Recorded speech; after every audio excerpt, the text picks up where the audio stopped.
before we begin the show, I want to break what's left of the fourth wall here, because, yeah, what you guys can't see are the metrics, the numbers under the hood for this show.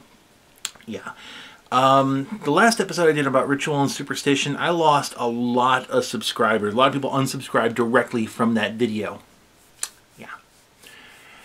With that in mind, you might want to buckle in.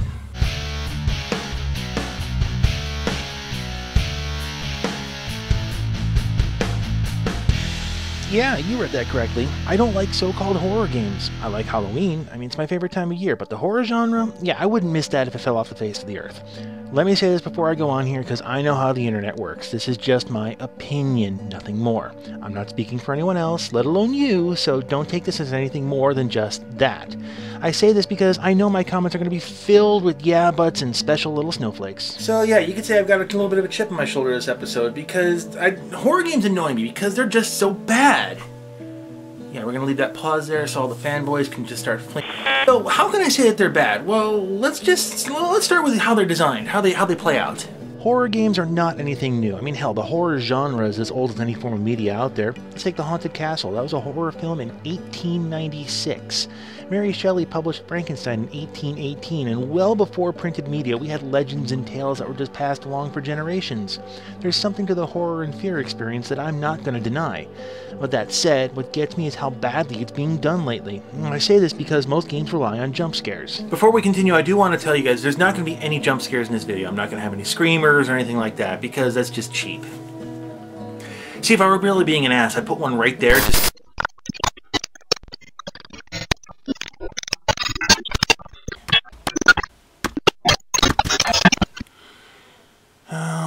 I'll see what I got. So what is a jump scare? Basically, it's a ploy to get your brain into a fight or flight response. Now, this is something your brain does automatically when it thinks there's a threat to your existence. This actually happens a lot more than you think, because your brain cannot tell the difference between holy crap, there's a bear attacking me, and holy crap, I gotta stand in front of the class and talk about the bears. Your heart races, your muscles tense up. Now, physiologically speaking, there's really no difference between the two. But the jump scare is popular because the fight or flight dump. In that moment of your brain going, holy shit, your body dumps chemicals into your system. I think this is why people always laugh after a jump scare, because their body is just full of chemicals they wouldn't otherwise get, so they feel good. That is until the chemicals dissipate and they crash. But what gets me is how a lot of these places happen to do this type of horror. So if you'll indulge me for a moment, we're going to go through a practical here. So first of all, I need to kill all the lights. There we go. Of course, now you can't see me, so I need to have effect lighting. There we are. So now, of course, we need some spooky music, please. Thank you. Now I need to focus your attention. And I'm going to have you focus your attention on me. And I'm going to do this by speaking softly and a little bit slower so that you have to pay more attention, focus directly on what I'm saying. And of course I'm going to talk about things that are maybe supernatural, maybe spooky, maybe something that brings you out of your comfort zone. And then all of a sudden, boom, 90 decibel sounds and a bright flash of light, and kaboom, you're jump scared. This is not horror. This is just really bad stage magic. It's, hey, look at this thing over here while we walk the elephant off stage right. Siegfried and Roy's show, I wasn't impressed.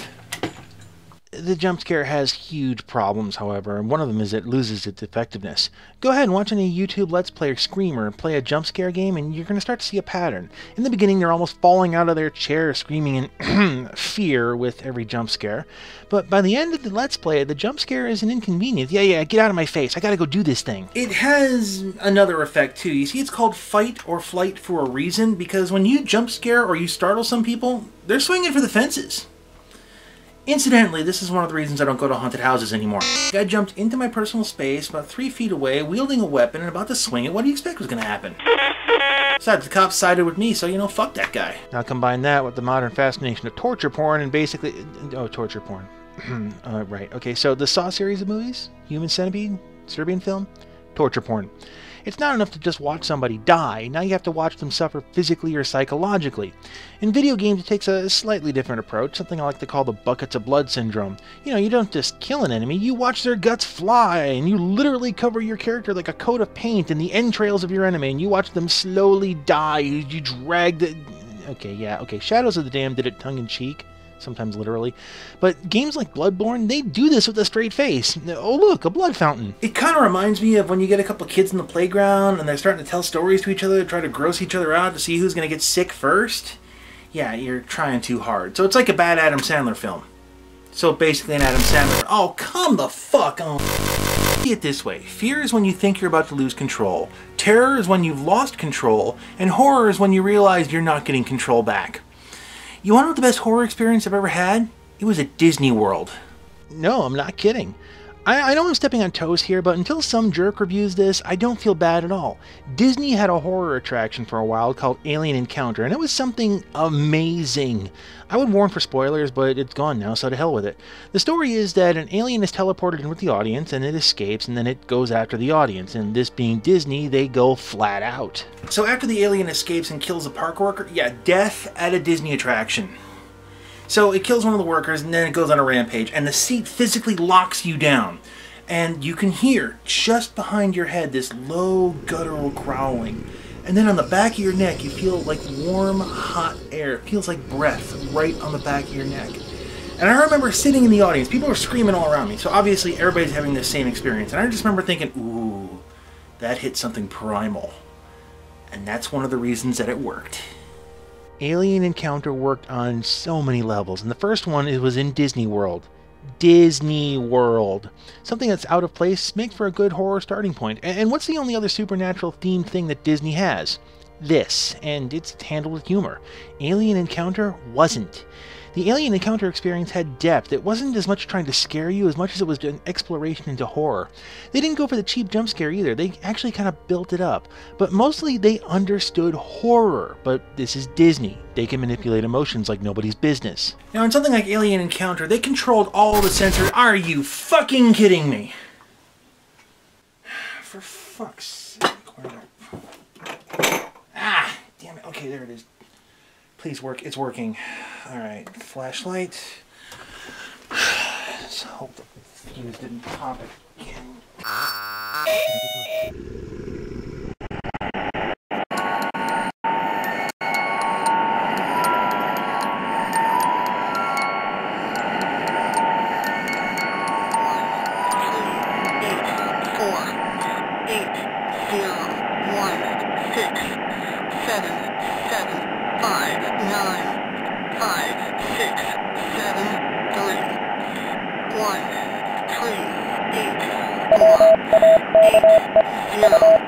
Talk about real horror. You can do everything right and still... I've been riding a bike a lot lately, and I ride a bike at night on the street because a lot of times I have to. And I can wear all the reflective clothing that I've got, I can have lights on the bike, I can be within the letter of the law, and yet I can still get killed by an inattentive driver because that's just the way it happens. And I'll never see it coming. It's the unknown, isn't it? And in life, what's the ultimate unknown? I heard somebody once put it best and they said that being dead isn't scary, but getting dead is. I don't think there's anybody who wants their last moments of life to be face down on the cold pavement, their entire face just scraped up from being dragged 50 feet, and they're struggling for breath and bubbling and gurgling because their lung just collapsed, and they're bleeding out underneath somebody's car because somebody had to take a sip of coffee and couldn't pay attention to what they were doing. You just saw that in your head, didn't you?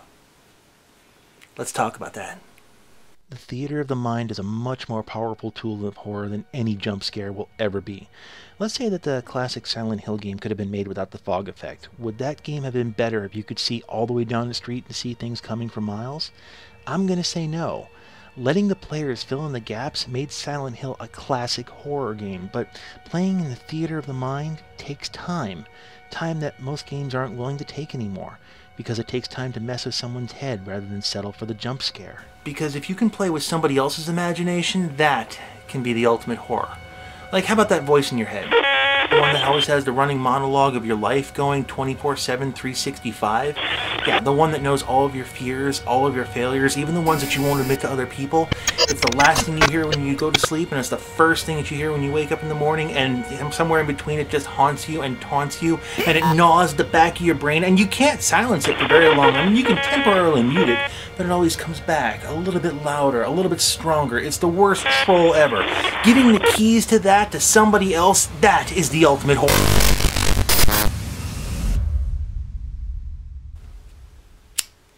But then again, maybe that's why people play these kinds of games, because you get to defeat the thing that scares you.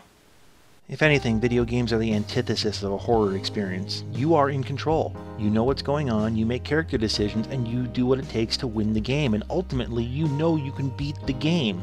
So really, how scared can you possibly be knowing that you're going to be victorious eventually? How was it put once? If it has hit points, we can kill it? And even if you can't, you still have ultimate control. You can leave.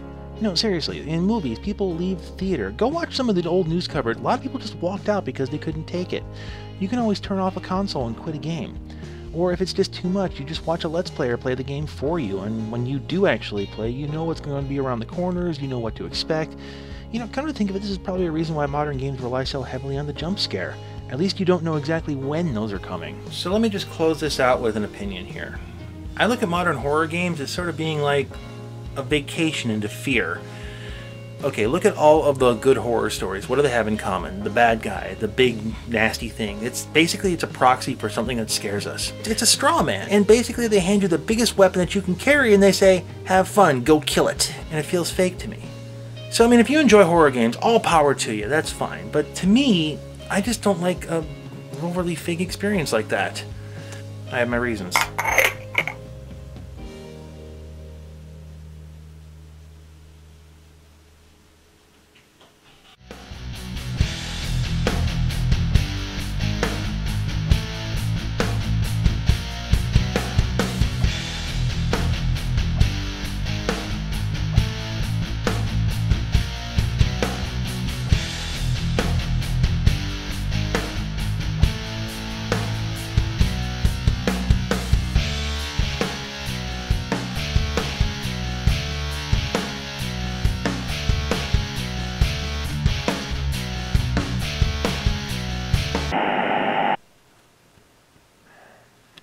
There we go.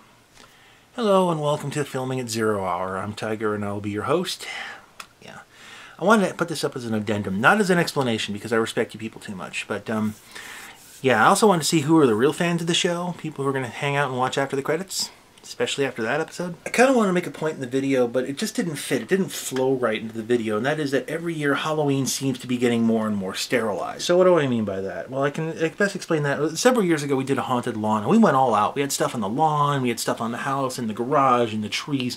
We had buckets of candy we were ready to throw at kids, and we had 0 kids show up. And it wasn't that there weren't kids in the neighborhood, there were. It's just their parents were like, no, you know, we don't want to do anything scary because then the kids might have nightmares. No, we want to take them someplace safe. So to that end, they were being taken to harvest parties, not Halloween parties, harvest parties. They were being taken to mall stuff, they were being taken to school stuff, which just baffles me why kids would voluntarily go back to school. And it was basically, in my opinion, it's basically the parents saying, you know, we want to, you know, shelter the kids, you know, don't even look at the scary thing. No, if we don't look at it, it'll go away. On one hand, I understand wanting to keep your kids safe. By all means, I encourage that. But on the other hand, this is Halloween. Halloween is the one time of year in which we're allowed to break the veil. We're allowed to go up to the things that terrify us, introduce ourselves with a big platter of tea and crumpets, and have a sit-down conversation with the things that scare us. Not a very comfortable conversation, but it's a conversation nonetheless. And by doing that, you make that terrifying thing a little less terrifying because you're getting a little bit more of an understanding of it. At the very least, by acknowledging the presence of something that, even though it's out of your control, if it's something that scares you and you acknowledge it, okay, maybe it's a little less scary now. But it's not just on Halloween. This is like everything that's supposedly horror. I'm seeing it more kind of leaning towards comedy, entertainment, or gore. I don't know, maybe it's just me. Okay, I'm not a horror guy. There's a lot of people who do horror on the site and do it much better than I ever could, and I highly recommend watching them. But that said, I am a fan of things like the macabre. I am a fan of dark humor, so take this as you will. I genuinely believe that horror should be something that literally or metaphorically crawls under your skin and sticks with you for a while. It should make you uncomfortable. It should push your boundaries. It should make you kind of question things. It should make you think. And what I'm seeing more and more often is that under the label of horror, it's nothing that makes you think. It's just things that'll give you a quick drug high, if you will. Yeah, I'm using the drug metaphor. Deal with it. So I suppose that's another thing that just kind of bothers me, is just that, you know, this is the one time of year that we should be allowed to do these things. It's the one time of year we should be able to, you know, legitimately horrify ourselves. And yet every year we squander that away, just a little bit more. That's just one person's opinion. Take it as you will. Happy Halloween, everyone.